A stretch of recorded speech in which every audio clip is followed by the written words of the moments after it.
kasadyaan para sa seniors night.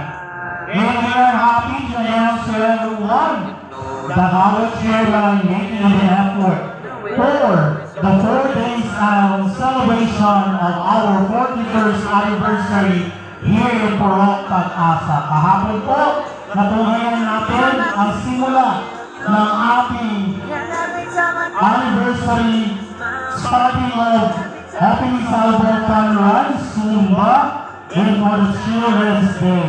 Followed for the second day of our celebration will be intended for our senior. And tomorrow, abangan po natin at di ko anything else na makalimutan ko.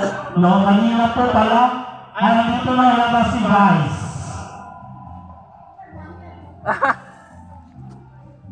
Dito na.